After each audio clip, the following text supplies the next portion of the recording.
Meus amigos, sejam bem-vindos. Continuando com o estudo do Livro dos Espíritos, na parte primeira, das causas primárias, capítulo de Deus, provas da existência de Deus. Veremos hoje a questão de número 9. Kardec pergunta então a espiritualidade encarregada da codificação, em que é que na causa primária se revela uma inteligência suprema e superior a todas as inteligências? Do que a espiritualidade lhe responde: tendes um provérbio que diz: pela obra se reconhece o autor. Pois bem, vede a obra e procurai o autor. O orgulho é que gera a incredulidade. O homem orgulhoso nada admite acima de si. Por isso é que ele se denomina a si mesmo de espírito forte. Pobre ser, que um sopro de Deus pode abater. Kardec então comenta, ou faz esse comentário a seguir desta questão: do poder de uma inteligência se julga pelas obras, não podendo nenhum ser humano criar o que a natureza produz. A causa primária é, conseguintemente, uma inteligência superior à humanidade. Quaisquer que sejam os prodígios que a inteligência humana tenha operado, ela própria tem uma causa. E quanto maior for o que opere, tanto maior há de ser a causa primária.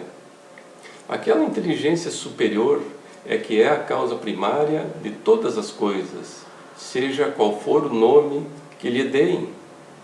Sente-se isso na própria criação do homem, com seu corpo físico dotado de bilhões de células inteligentes que se agregam para dotar os tecidos e órgãos, com cada célula sabendo exatamente qual a sua função.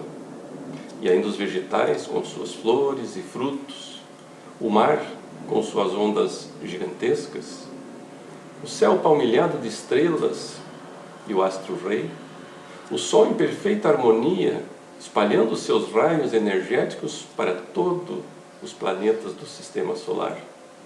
Aí Miramês completa: o espírito orgulhoso, encarnado ou desencarnado, se supervaloriza, criando assim em torno de si o seu próprio mundo, de sorte a querer desconhecer os valores que não lhe pertencem e, principalmente, a fonte criadora de todas as coisas. O orgulho, meus amigos, está sempre ligado ao egoísmo, estado deprimente daqueles que o possuem. Nós, os moradores da casa terrena, nos dois planos de vida, estamos fechando o círculo de provações e começando a perceber o fim do materialismo. Graças a Deus, está morrendo essa época de descrer da paternidade universal. Compete aos próprios homens erguerem seus pensamentos às alturas espirituais, reconhecendo e fazendo com que os outros encontrem a segurança de todas as seguranças, que é conhecer Deus dentro e fora de si, e ouvir sua palavra a nos educar por todos os meios e métodos de que Ele dispõe, pelas fornias visíveis e invisíveis da sua majestosa criação. O egoísmo contrai todas as forças do espírito e atrofia as sensibilidades, fazendo-as perderem o contato com os agentes da divindade, que nos trazem as notícias de vida em todos os planos da vivência espiritual. Nós podemos, pelos meios de que dispomos, que nada existe sem vida. Mesmo a matéria que chamamos inerte, em tudo manda a vida, como a vida de Deus. O ser orgulhoso deixa de conhecer os seus próprios poderes inerentes à sua personalidade. O ser egoísta facilita condições para as suas angustiosas solidões e sempre é portador desses dois carrascos. Não desconfia de que está andando para o abismo sem o perceber. Se queremos ser livres, procuremos educar-nos e instruir-nos, e o caminho mais acertado é Jesus Cristo. Ele é o pastor inconfundível de todos nós. O seu amor nos sustenta desde o princípio, nos abençoando em todos os caminhos e nos dando vida em todas as circunstâncias.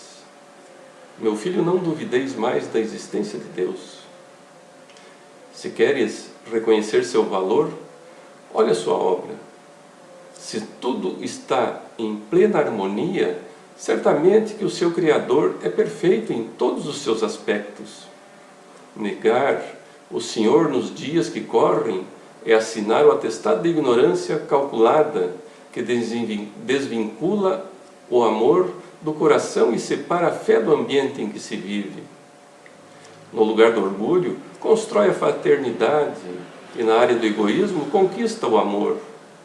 Não és diferente dos que já se realizaram na vida espiritual. E não existem outros caminhos que não sejam os delineados pelos grandes missionários da caridade. Falar no bem e viver no bem é a meta do espírito inteligente, que não se esqueceu da educação. Quando admiramos uma pintura famosa, a primeira coisa que desejamos é saber quem foi seu autor. Pois bem, a natureza universal de cujos benefícios desfrutamos é a mais bela pintura, é a mais engenhosa construção que podemos contemplar. Façamos o mesmo, busquemos o seu autor. Encontraremos esse Deus de que sempre falamos com toda a nossa alegria, com toda a gratidão. A obra referente à inteligência de quem a fez, se ainda duvidas da nossa fala, procura-o nas diversas literaturas espiritualistas, busca meditar sobre ele, com a sua presença tornar-se-á visível as tuas sensibilidades, bem como o teu raciocínio, e ele passará a ser teu companheiro permanente, porque abriste o coração à procura da sua benfeitora luz. Já procuraste a observar o teu próprio corpo e o seu funcionamento inteligente? Foi o acaso que o fez? Se desconheces o teu próprio corpo, foi alguém mais capacitado do que o planejou? Procura esse alguém que o encontrarás sorrindo para ti, ajudando-te a desvendar os mistérios que existem em muitos outros ângulos da vida. Livra-te do orgulho e do egoísmo, que encontrarás as bênçãos do entendimento. Encontrarás Deus dentro de ti. Então, meus irmãos, com esta mensagem ou esta fala de Miramês, encerramos o nosso encontro repetindo o que João, no capítulo 9, versículo 25, nos disse. Uma coisa sei, eu era cego e agora vejo.